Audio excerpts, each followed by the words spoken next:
Merhaba arkadaşlar, Çusovo'ya hoş geldiniz. Bugün Rusya'nın pek bilinmeyen, neredeyse hiç bilinmeyen bir bölgesindeyiz. Çusovo'dayız. Yarın babaannesine gideceğiz arkadaşlar. 85 yaşında babaannesi bize yemek hazırlamış. Çusovo'da bir müzeye gidiyoruz.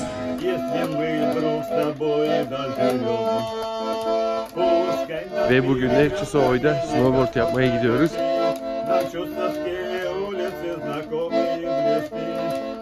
Doğal Park'a gidiyoruz arkadaşlar. Bir gece orada konaklayacağız.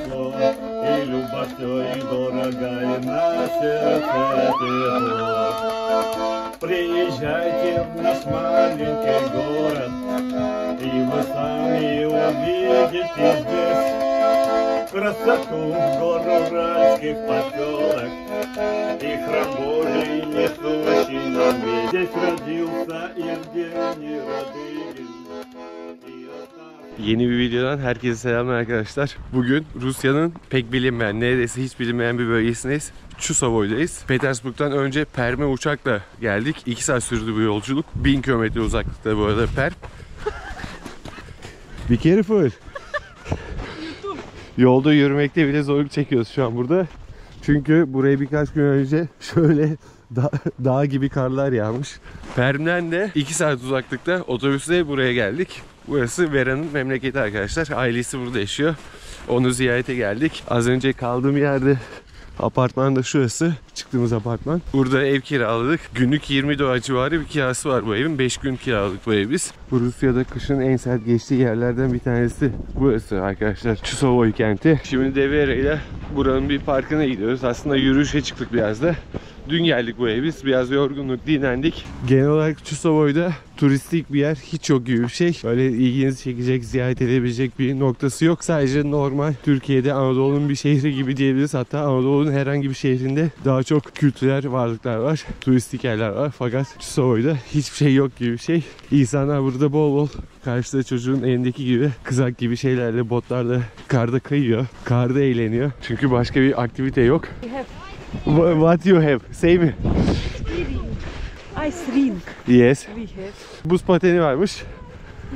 O da düşünüyor şimdi ne var diye. Snowboard kayak merkezi varmış. Evet. And Çusovo is very famous athletes. Çusovo'da yetişen olimpik atletler varmış. Dünyaca ünlü olimpik atletler burada yetişiyormuş. And school.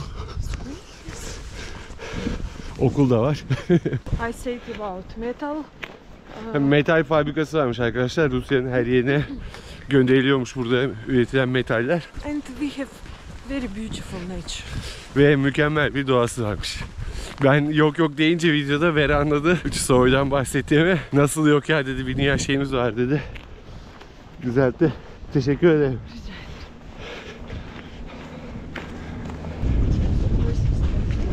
Ağaç evlerden yapılan bir müzeye gideceğiz yarın. Onun için Vera şimdi randevu alıyor. Burada dediğim gibi yapılacaklar kısıtlı. Biz de ne yapsak diye internetten bakıyoruz ve bulduklarımızı değerlendirmeye çalışıyoruz. Ve Çusovo'da cami de var arkadaşlar. Harita üzerinden baktım, cami hakkında herhangi bir bilgilendirme var mı diye hiçbir şey yazmamışlar. Normal bir cami, muhtemelen yeni yapılmış zaten, mimarisinden belli. Ve bir parka geldik. Şehir merkezinde insanların yürüyüşe geldiği bir parka geldik arkadaşlar. Evet, göl kenarında bir parkmış arkadaşlar. Göl muhtemelen donmuş. Birazdan göreceğiz gölü de. Burada paten kaymak için de bir park var. Paten parkı. Tabii karlar altında olduğu için bir şey gözükmüyor. Popüler bir spormuş Rusya'da paten kaymak. Şehirde genel olarak nüfus yaşlı arkadaşlar. Çünkü gençler daha çok büyük şehirlere gidiyor. Bizim ülkemizde olduğu gibi iş imkanları kısıtlı olduğu için. Üniversite de var burada. Üniversiteyi bitiren genelde şehirden kaçıyormuş. Tabi burada yaşayanlar da var fakat çok değil tabi. Ve az önce size bahsettiğim göle gelmişiz arkadaşlar. Arkamdaki gölmüş. Vera söyleyene kadar anlamamıştım burasının göl olduğunu. Her yer buz olduğu için, kar olduğu için hiçbir şey anlaşılmıyor. Burası gölmüş arkadaşlar. Daha önce burada buz pateni yapıyorlarmış gölde. Tabi şu an tehlikeliymiş, kapamışlar bu yüzden girişini. Yasak diye tabela koymuşlar. Biraz da buradan gideceğiz. Daha sonra geri döneceğiz.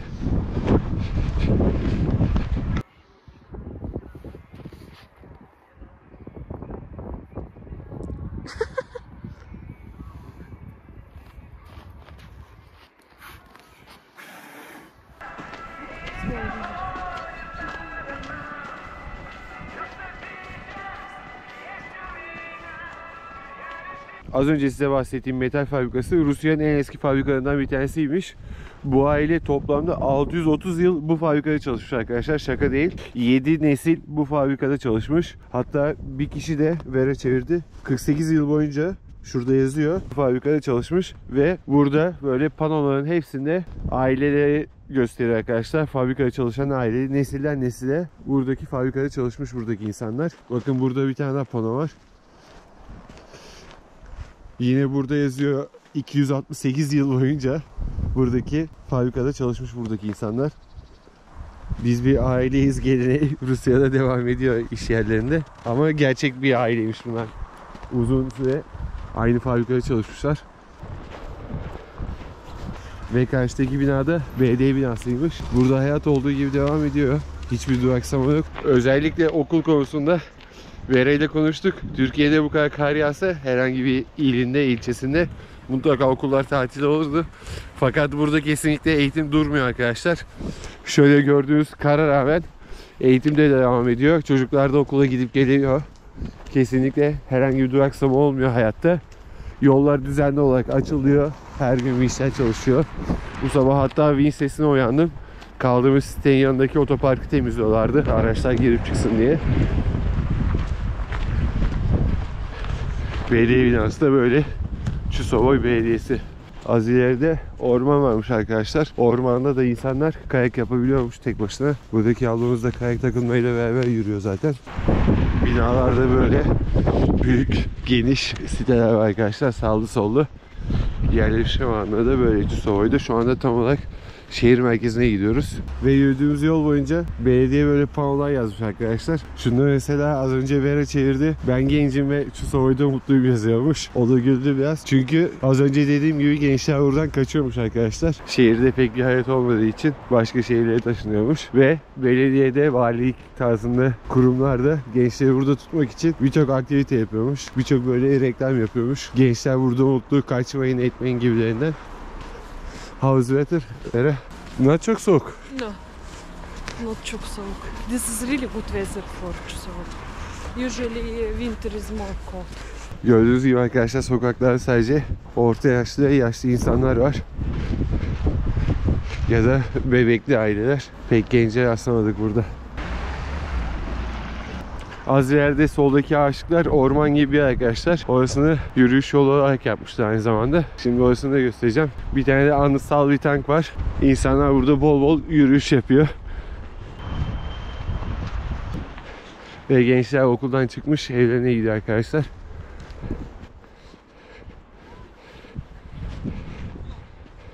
They wrote names of who was dead. İkinci Dünya Savaşı'nda ölen askerlerin arasında yapılmış bu anıt arkadaşlar. Tabi Çusovoy'dan savaşa katılanlar burada isimleriyle anılıyor.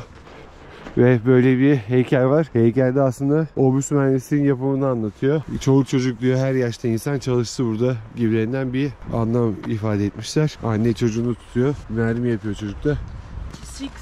6,000 people from Çusovoy was go to war. 26.000 kişi 2. Dünya Savaşı'na katılmış Çusovoy'dan. Savaşa katılanların 1/3 ölmüş arkadaşlar. Buradaki hikaye de bu şekilde. Ve şimdi de buzdan heykellerin yapıldığı bir parka geçiyoruz arkadaşlar. Kış uzun sürdüğü için ve sıfırın üstüne çıkmadığı için hava sıcaklığı uzun süre bu kalıplar duruyor. Tabii bu ayrıca Noel için yapılmış ve devam ediyor şu anda gösterilmeye. Ve Çusovoy'un en büyük alışveriş merkezi arkadaşlar. Hemen bir parka bakalım. Buzları da size göstereyim. Ve daha sonra biz de kahve içmeye gideceğiz. Buradan biraz ısınacağız. Gece de farklı renkte ışık yanıyor bu buzların içinde. Parkın giriş kapısı bu. Böyle bir kapı yapmışlar. Hemen yanında da tat var arkadaşlar. Dün gece biraz burada oturduk. Popomuz dondu. Fotoğraf çekildik. Şurada da Çusovoy 2025 yazıyor. Şurada yılan var. Ve tavus kuşuna benzeyen bir kuş yapmışlar.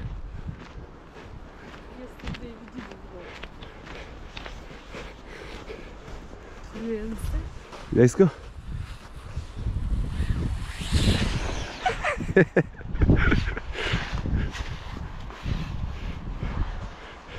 Ve en ilginç yapı da aslında burada labirent var arkadaşlar. Buzdan labirent.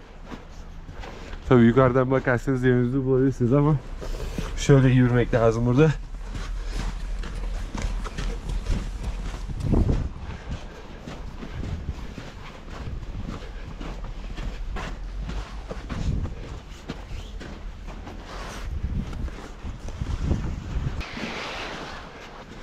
Tam oradaydı, simgesel bir kasa yapmışlar. Böyle sandık, sandığın hafiften ağzı açık. Parayı bulduk anlamında. Kanalımıza abone olun lütfen. Ve buradan çıkıyoruz. Kahve içmeye gidiyoruz. Çıkamadık çünkü önümüze bakmayınca. Şöyle çıkmaz sokağa girdik. Yukarıdan kopya çekmek gerekiyor.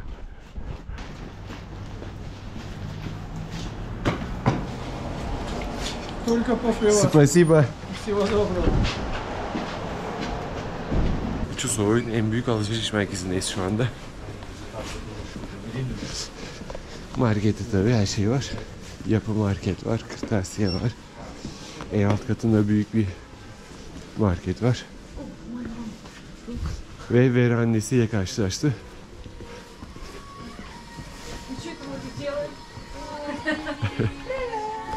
Привет! Как дела? Окей. Привет! Меня зовут Эхат. Катя. Приятного нас знакомиться. Познакомиться. Alışveriş merkezine gittik fakat kahve içecek bir yer bulamadık. Dışında bir yere geldik şimdi. Az önce size gösterdiğim parkın da ışıkları yanmış arkadaşlar. Şöyle güzel bir manzara oluşuyor.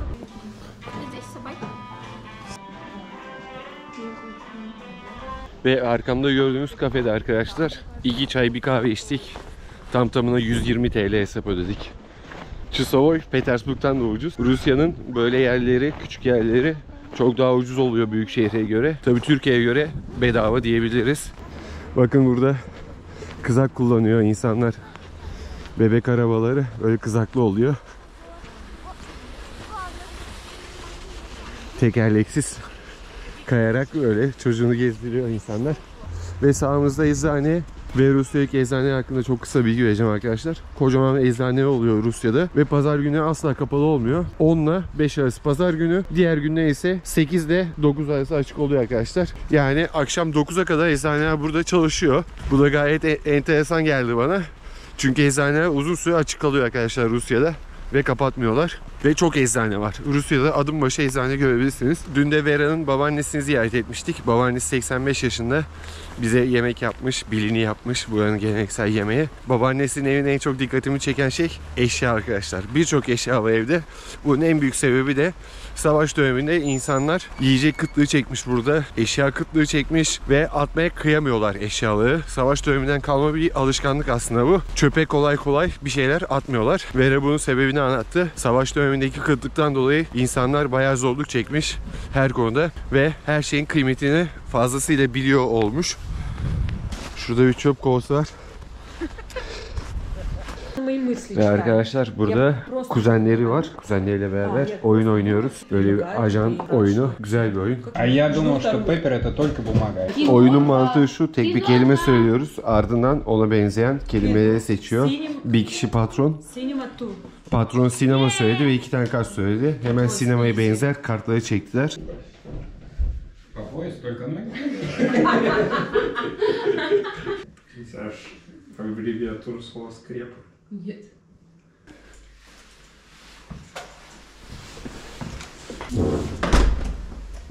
Videomuza kaldığımız yerden devam ediyoruz. Bugün de Çusovoy'da bir müzeye gidiyoruz. Yine buz gibi bir havada gezmeye devam ediyoruz. Taksi geliyor şimdi, taksi çağırdı Vera uygulamadan. Kapılarımızı açıyoruz ve manzaramız bu şekilde. Biraz da kar yağmaya başlamış burada. 1 dakika sonra taksimiz geliyor. Tamam. Günaydın, nasılsın? Günaydın, iyiyim. Sen? İyiyim, teşekkür ederim. Nasıl gidiyor? İyi gidiyor. Ya bu kolay gelsin. Sana da. We are going to museum today. Did you say? Yes. Aferin. Teşekkür ederim. Evet, taksimiz geliyor.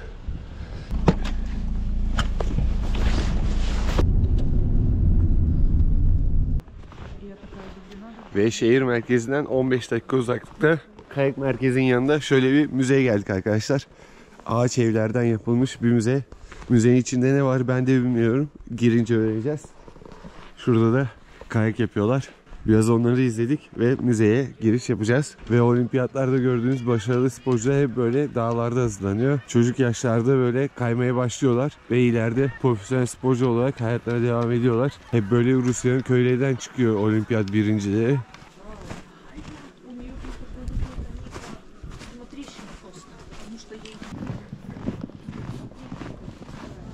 Vera'nın annesi de bize katıldı bugün.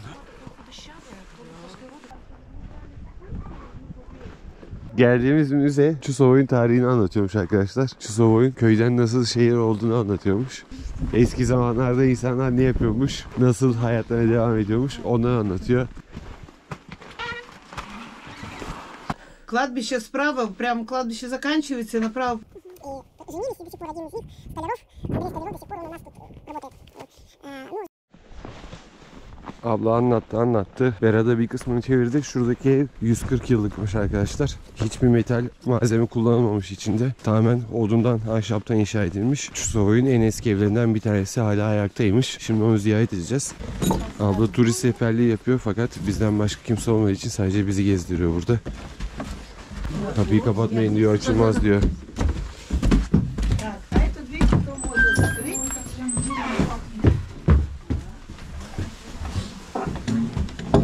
Вы у нас не были ни разу? Детей когда-то давно возила. Köyünde eski hali böyleymiş. Ну, группа у нас маленькая. Я вам даю во всех музеях полную свободу действий. То есть вы можете ходить, гулять. Атаман Ермак вместе со своим в 1985 году. Атаман Ермак погиб. Но могилы его не существует. Так как вот у казаков Arkadaşlar buradaki toplar sonradan yapılmış. Ama şuradaki top mermisi gerçekmiş. Şöyle bir mermi. 3 kilo yakın bir mermi var burada. 3 kilo geçik hatta. Tahminimce.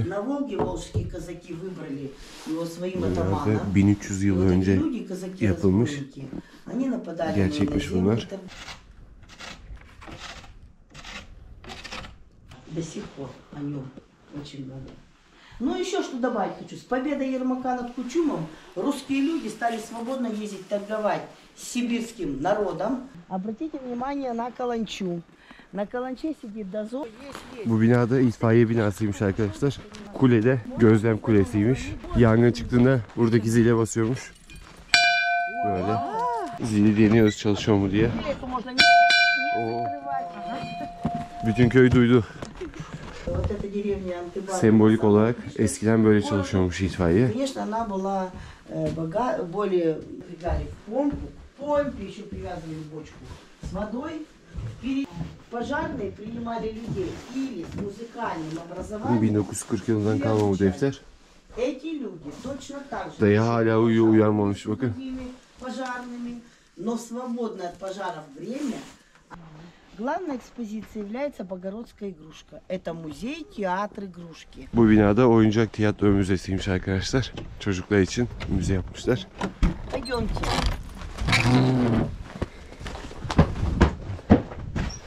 Bu Rusya'nın en eski oyuncakları buradaymış arkadaşlar.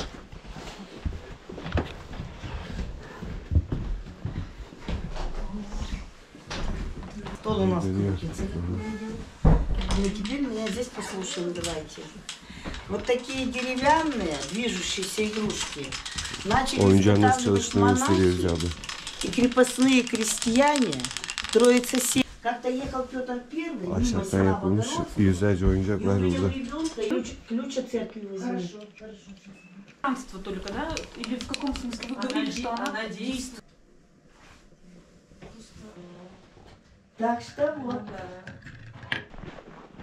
Oyuncak evinden çıktık. Şimdi de başka bir yere geçiyoruz. Bakalım burada neler varmış. Kızaklar var.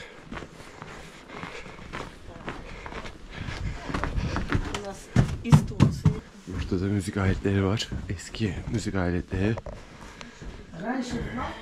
Çaydanlıklar var. Buradaki yaşamı anlatan malzemeler, tarihi malzemeler buradaymış. значит, Ve burada yaşayan köylüler böyle bir evde yaşıyormuş. Şimdi de onların yaşadığı eve gidiyoruz. Burası da son durağımız müzedeki. Abla tabii gene gereksiz bilgiler vermeye başladı.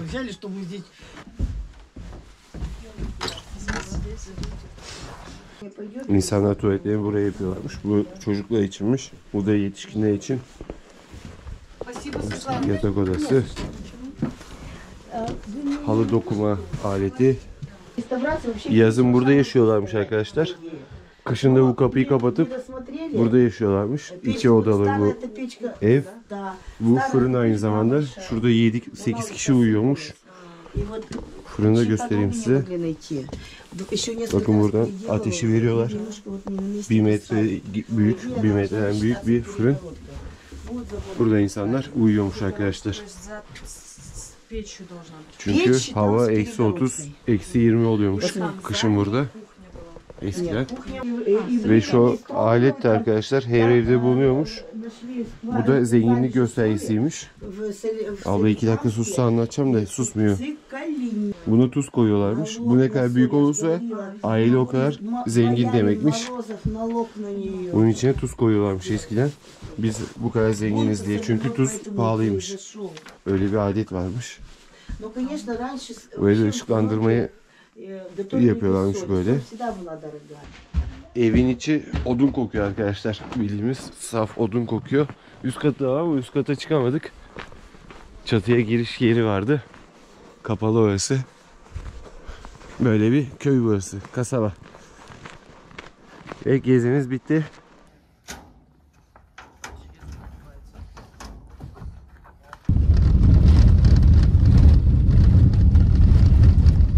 Нас снимают. Veren'in amcası. Здравствуйте. Eyhat. Здравствуйте. Veren'in amcasının köyüne geldik arkadaşlar. Kapı önünü temizliyor. Что, собак-то нет? Я по бережку иду, до берега купаются. Я беззубую люблю, да лучше не касается. Синий заяц на заборе, в алюминиевых штанах. А кому какое дело, что ширинка на болтах? Девки, пейте вино, 40 градусов полно. Холостого ли женатого любить-то все равно. Насыпаю страдания, даже мать не помогла. Яйки все облезли, так и надо подлецам, чтоб бледям не лезли. Ох,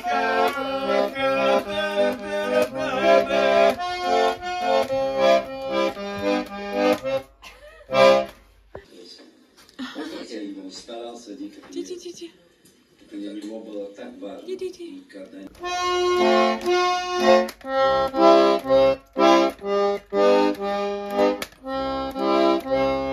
Говорят про меня, что я толстая, я на это...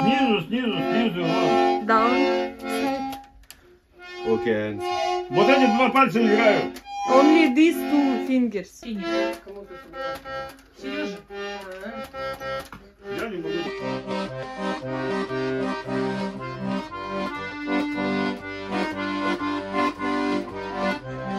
Ve pelmen arkadaşlar.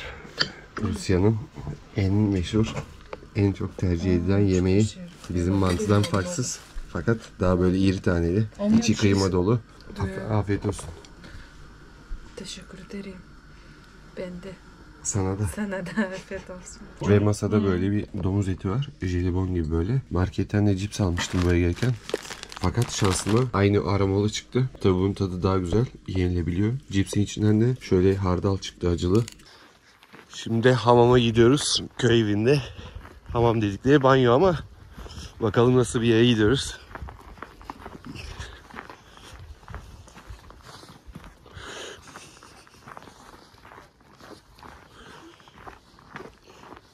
Oturduğumuz evde böyle bir yer.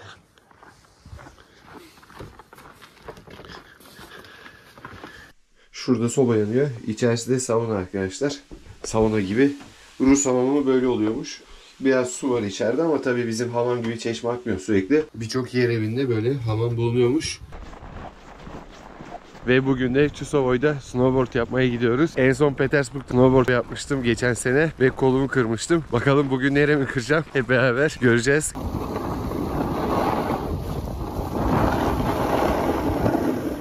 How do you feel? How is your leg? Okay, but I think it's not broken. Ve snowboard günümüz kolumda muhtemelen bir kırıkla bitti.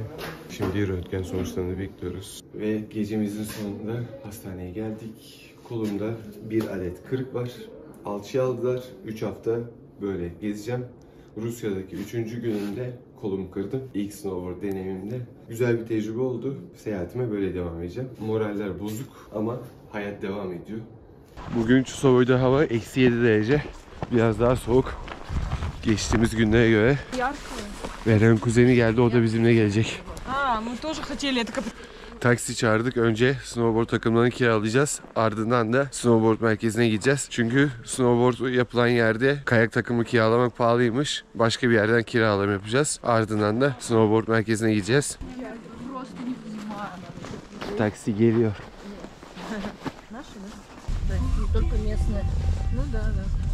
Ve Çusovoy'da taksi de felaket ucuz. Dün 4 kilometrelik yola yaklaşık 50-60 Türk lirası kadar bir ücret ödedik. Bugün de ulaşım taksiyle sağlanıyor. Şimdi ekipmanları almak için indik taksiden.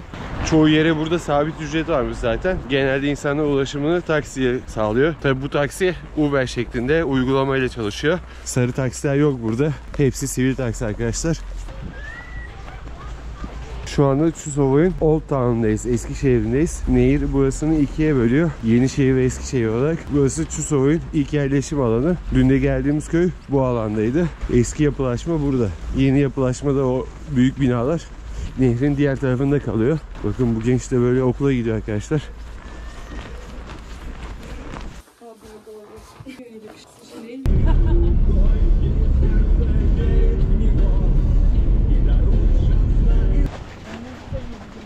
Kişi başı 250 Türk lirası kadar bir ücret ödedik arkadaşlar bu ekipmanlar için. Snowboard kiraladık, kask kiraladık. Tabii snowboard botu, tahta için, snowboard tahtası için. Yaklaşık 6 saat biz bunu kullanacağız burada. Sabah 10'da da gelseydik aynı ücretti. Biz öğlen geldik buraya.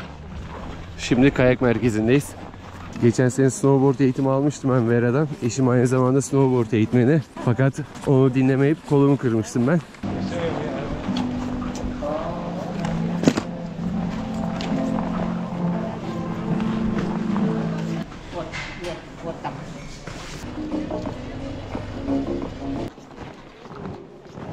İlk önce burada deneme turları yapacağız. Ardından da dağın tepesine çıkacağız.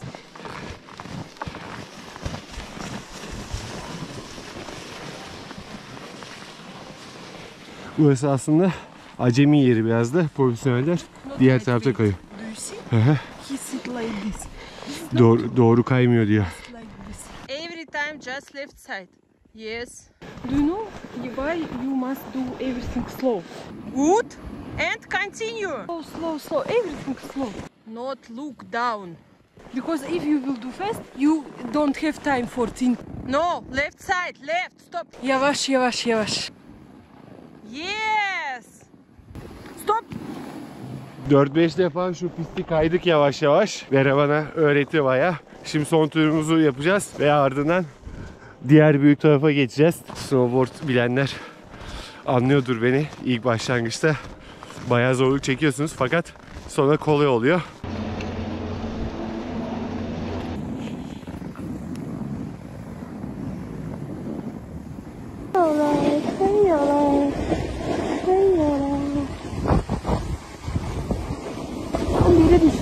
İyi misiniz? Omuzum kırıldı galiba. Tamam, geçmiş olsun o zaman. Yavaş.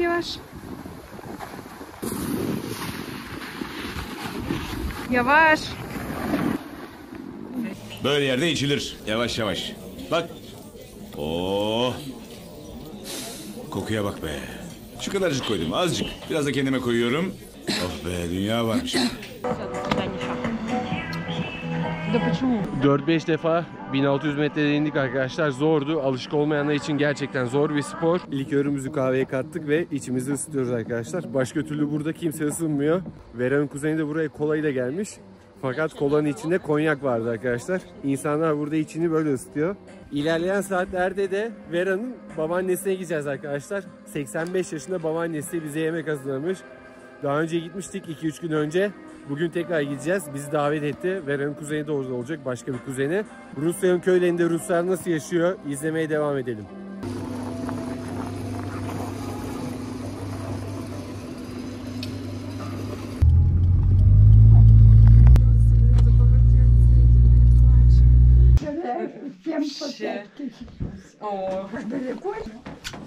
Babaanne bize birini hazırlamış. Yanında kırmızı pancar, bunu ekmeğe sürüp yiyoruz ve meşhur çikolatalı pastası. Geçen sefer de bunu yapmıştı. Çok güzel yapıyor. Приятного аппетита. Приятного аппетита. Кому-то еще надо хлеб? Кто не хочет его кушать? Süper babaanne. Hepsini hazırlamış bize. Vera'nın kuzeni de burada. Taya. O da ona yardımcı oluyor. Merhaba. Merhaba. Afiyet olsun. Afiyet olsun. Merhaba. Приятного аппетита. Ve genelde Ruslar belini böyle yoğurtla yiyorlar. Yoğurdu içine sürüyorlar. Süzme yoğurt bu, biraz böyle krem gibi. Onu katlayıp sonra yiyorlar. Ve bu pancar bol sarımsaklı. Çünkü kış aylarında sağlık için bol bol sarımsak tüketiyorlar. Bu da komposto, yanında içecek. Aronya varmış kompostonun içinde. Aronyalı arkadaşlar. Komposto. Komposto. Komposto? Evet, Russian. Kompot. Kampot. Komposto Rusça kampot demekmiş. How you say grandmother? Grandmother. Babushka. Babushka. Okay. In Turkish, babaanne. Two You times. say it anne. Yes, is for mama, anne, and for father, babaanne. It's different. Типа в турецком языке бабушка по маминой линии, они говорят два раза просто мама, как бы Анне. А если по папиной линии, то типа папина мама. То есть баба Анне. Вау. Да. Спасибо большое. Пожалуйста. Черный пакетик.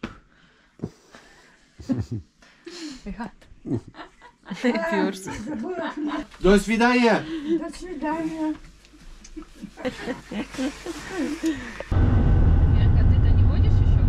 Eve giderken markete uğradık ve marketin hemen yanında bir bölme var arkadaşlar. Bu bölmede açıkta bira satıyorlar. Açıkta bira da böyle oluyor. Neredeyse 45-50 çeşit bira var burada. Litreyle satıyorlar. Fiyatları da yaklaşık 17-18 TL'ye geliyor. En pahalısı litreyle bira satıyorlar burada marketin yanında. Burada da kuru yemiş atıştırmalık çeşitler var. Bakın burada birçok atıştırmalıklar var. 17 TL, yine 18 TL. 100 ruble 35 Türk lirası yapıyor işte. 50 ruble, 125 ruble verdik 2 tane biraya, yaklaşık 40-45 TL civarı. Petersburg'daki çoğu markette de böyle bir sistem mevcutmuş. Şişeyle bira satıyorlar, açıkta bira. Çok daha ucuza geliyor. Lezzetine de bakacağım bu akşam. Ve bugünü bitiriyoruz. Yarın videomuza devam edeceğiz. Мы тут, короче, ходили. Ну, Вену Голливуд тоже не знаешь? Çusova'yı gezimiz tüm hızıyla devam ediyor. Şimdi Çusova'ya 45 km uzaklıkta bir doğal parka gidiyoruz arkadaşlar. Bir gece orada konaklayacağız. Yol manzaraları böyle. Burada -8, -9 derece gündüz hava sıcaklığı. Gece de 15-16'yı buluyor. Arabanın cam suyu bitti yolda. Onu takviye yapıyoruz.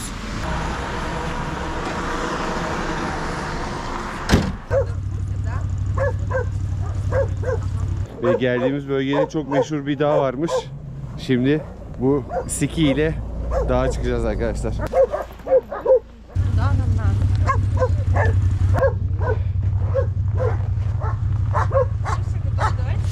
Açıklamalara geldiğim konumu ekleyeceğim arkadaşlar. Oradan bakabilirsiniz.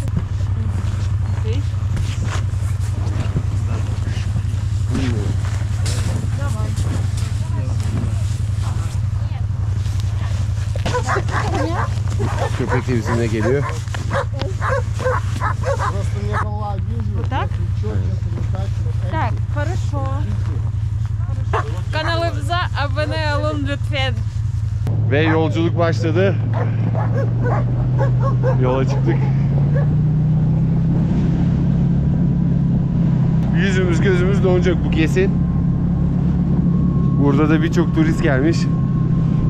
Çusova'nın en güzel turistik beldesi burasıymış arkadaşlar. Doğa Parkı.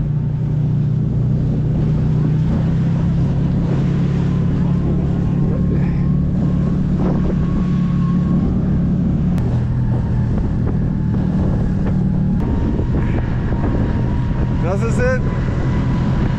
İyiyim, sen? İyiyim. Be careful. You too.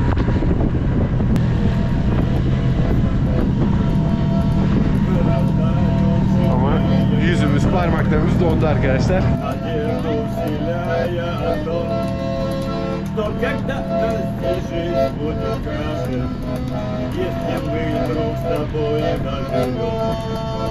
Пускай нас перекрестка меня погони, а чувства в стиле улицы знакомые месты.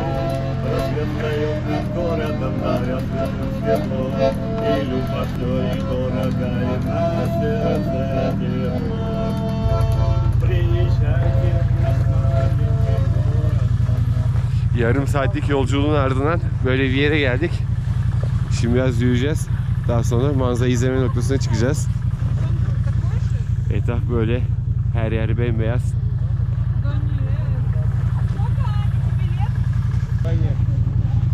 Как вас зовут? Игорь. Игорь. Меня зовут Эхат. Эхат.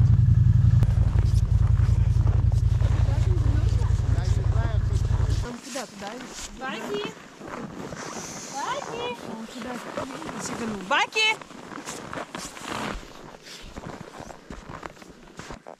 Баки! Стой! Стой! Стой! Иди сюда. Köpeğimiz geldi. Ve ormanın içinden yürüye yürüye buranın en meşhur taşına geldik arkadaşlar. Haritada zaten bu taş gözüküyordu. Yolumuz uzundu. Manzara böyle. Tabii manzaranın bir önemi yok. Önemli olan gezmek. Yürüyoruz ormanın içinde böyle karların arasında. Bu da buranın meşhur taşıymış arkadaşlar. Şu karşıdaki. Tabii şuradan nehir akıyor fakat donmuş. Burası da biraz tehlikeli bir yer. Şöyle göstereyim.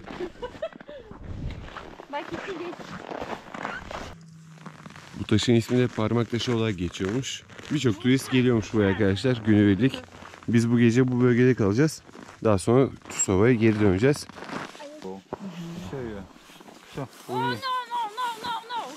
Burada çayımızı kahvemizi içtik. Birazdan dönüş yoluna geçeceğiz.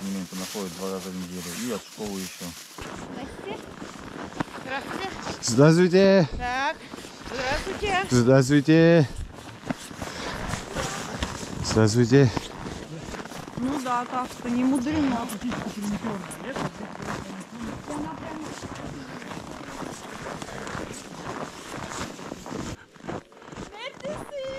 Buradayım.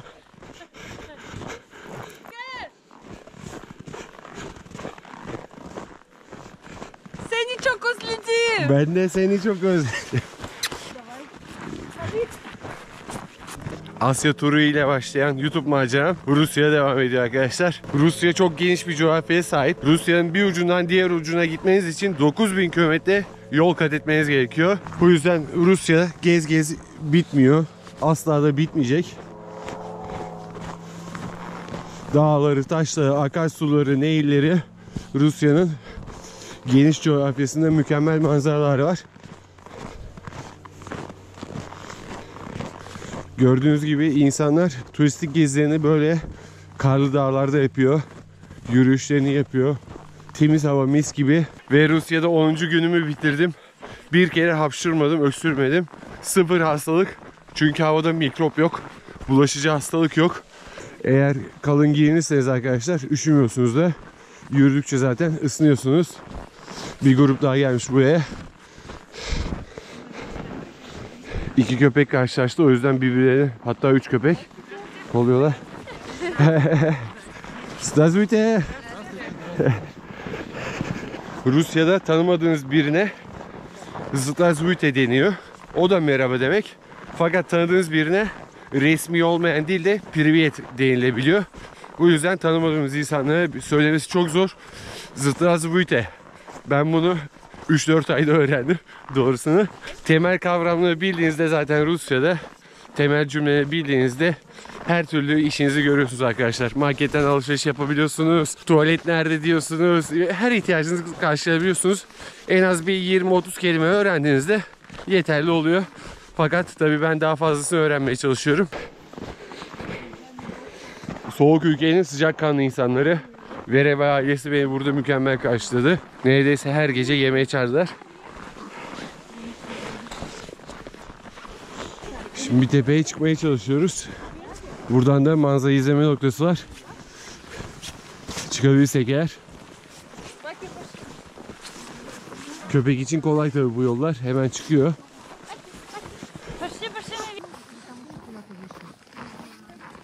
Bu arada ayağımdaki botu Decathlon'dan aldım arkadaşlar. Reklam yapacak tabii bir abonem yok fakat söylemek istiyorum. Mükemmel bir bot çıktı. Rusya'da 2. sezonu geçirdim. Bir damla su geçinmedi. Asla ayaklarımı üşütmedi.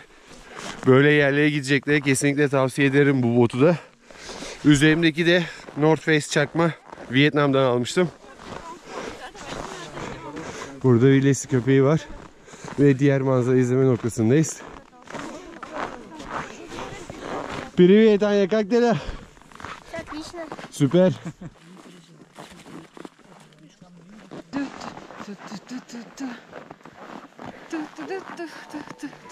Az önce geldiğimiz araç kişi başı 10 dolarmış arkadaşlar. Bu yüzden dönüşe yürüyerek geçmeye karar verdik. Dağın yamacından yavaş yavaş yürüyerek aşağı iniyoruz. Pahalıymış, ucuz da değilmiş ya 10 dolar. Neyse yürümeye başladık. Böyle dağın yamacından.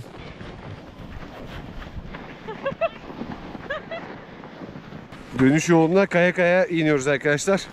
5 dakikadır böyle kayıyoruz. Az önce çok dik bir yokuştan kaydık. Orasını kayda alamadım. Çok eğlenceli geçiyor dönüş yolu.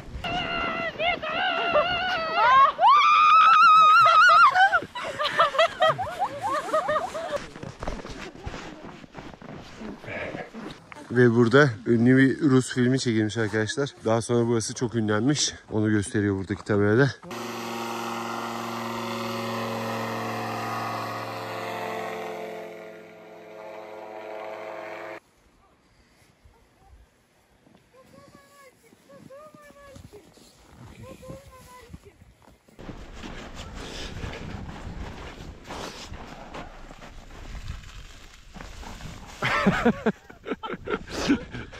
Otelimizden çıkış yaptık. Şimdi bir yürüyüş yoluna geldik arkadaşlar. Buranın meşhur bir yürüyüş yoluymuş burası. Her yer buz devri gibi böyle. Bütün ağaçları buz kaplamış. Ve yürüyüşe başlıyoruz. Burada birçok turist var yine. Arabaları görüyorsunuz zaten.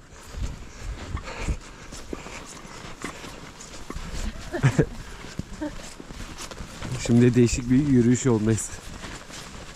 Vera. Bakalım bugün burada başımıza neler gelecek. Dün dönüş yolunda 4 kilometre yürüdük. O karda, kışta.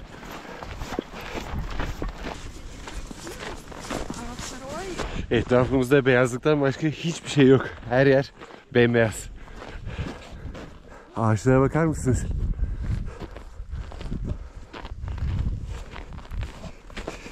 Eksi 11 gösteriyor hava sıcaklığı.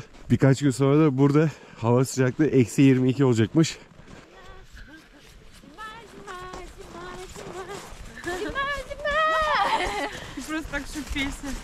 Ve biraz yürüdük. Böyle bir tabela koymuşlar. Ormanda yaşayan hayvanları. Burada hangi hayvanlar yaşıyor onları gösteriyor. Tilkisinden ayısına kadar, tavşana kadar, kargasına öyle puma tarzı. Burada da bilgiler yazıyor orman hakkında. Böyle bilgilendirme tabelaları koymuşlar.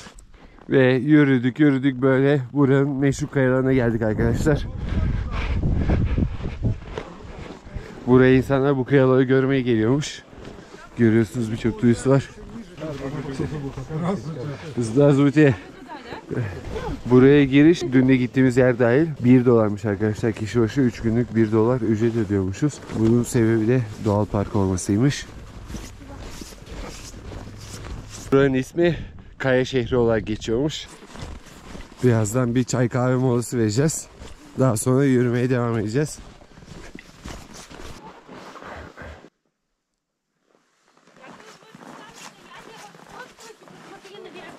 Bakın böyle her yeri kayalar kaplamış. Böyle değişik değişik kayalar var. Şimdi bir tanesinin üstüne çıkacağım. Bir de yukarıdan manzarasına bakacağız.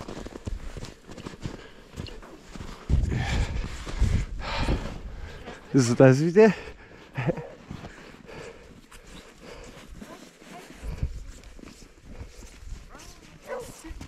О, это же вы. Ну что, вы уже сгоняли на Осинске? Да. И уже здесь, да? Да. Arkadaki abla bir yerden tanıdık çıktı. Neyse ben kayaya çıkmaya devam ediyorum.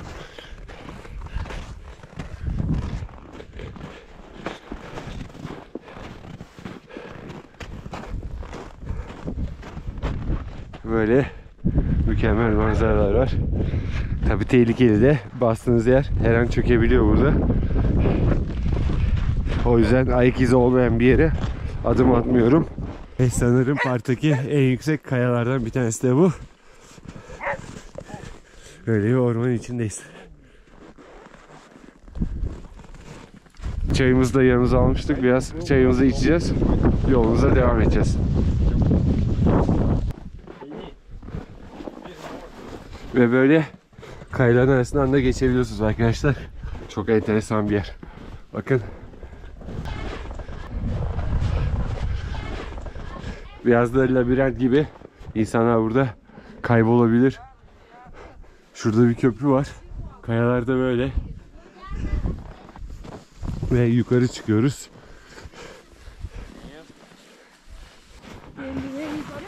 Sen de kendine iyi bak. Görüşürüz. Kolay gelsin.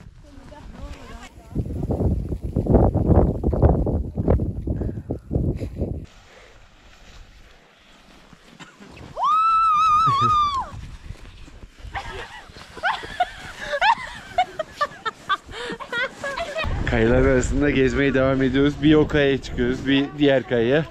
İnsanlar böyle kayaların üstüne çıkmaya çalışıyor. Bakın karşıda birisi de en tepeye çıkmaya çalışıyor.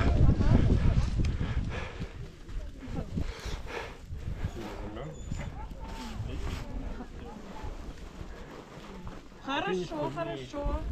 Ve çıktı.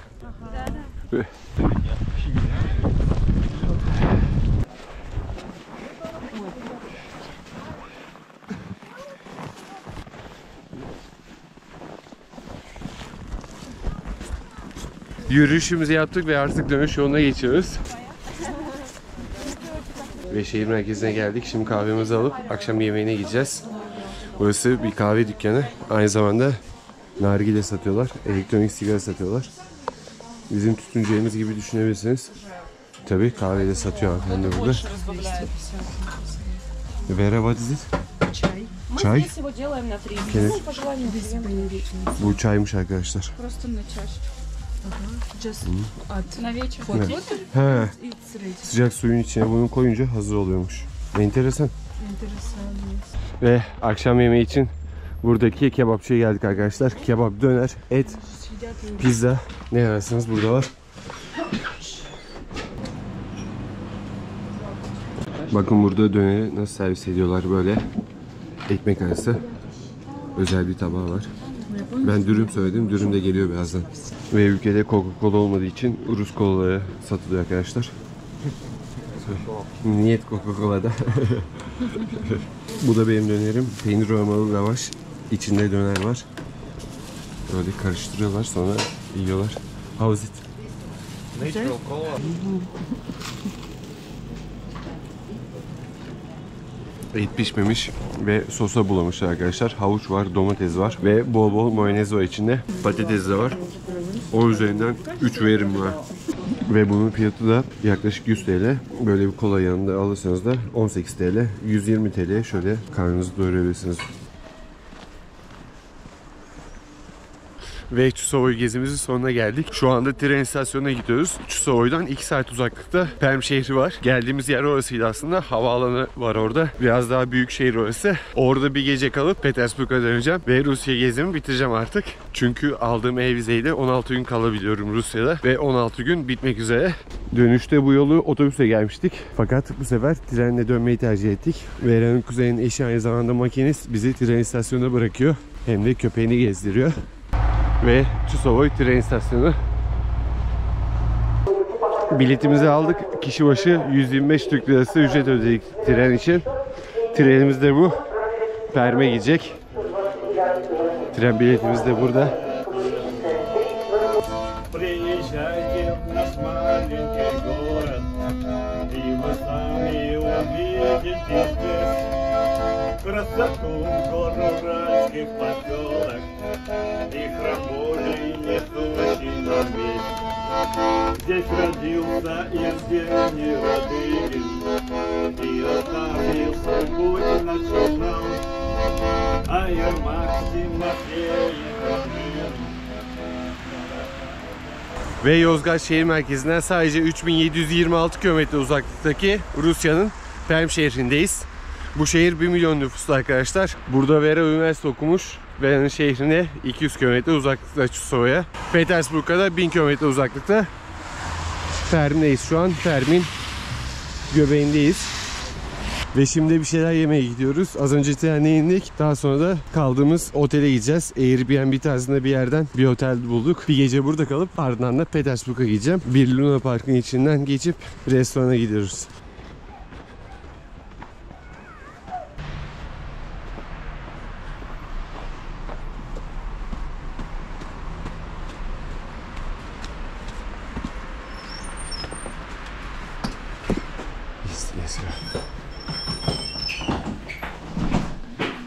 Çok güzel akvaryum.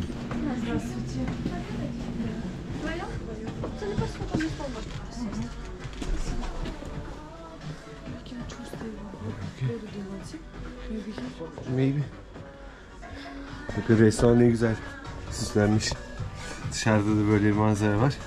Ve pizza söylemiştim, o geldi. Bu pizzanın fiyatı yaklaşık 180 TL. Vera boş çorbası söyledi. Pizzayı da böyle servis yaptılar. Yanında da bira 100 TL arkadaşlar. Bu arada pizzamızda 500 gram. Menüde 500 gram yazıyordu.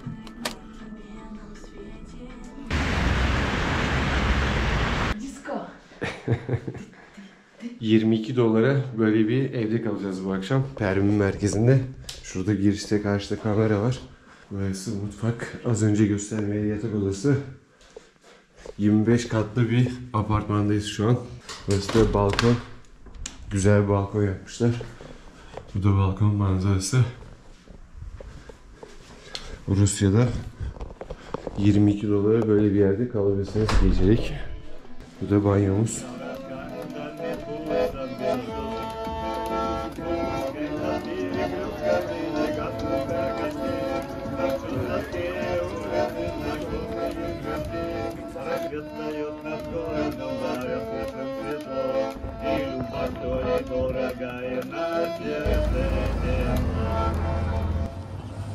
Ve videomuzu başladığımız yerde bitiriyoruz arkadaşlar. Şu anda Perm havaalanındayım. Petersburg'a dönüyorum. Çusovoy'da ve Perm'de güzel vakit geçirdim. Veren'in ailesi beni mükemmel karşıladı orada. Çok iyi misafirperverlik yaptılar. Şu anda Petersburg'a dönüyorum ve bir gün sonra da Türkiye'ye döneceğim. Yolculuğum bitecek, Rusya gezim bitecek. Bir sonraki videoda görüşmek üzere. Elimden geldikçe size Rusya'daki hayat hakkında, Rusya'daki yeni ailem hakkında bilgi vermeye çalıştım.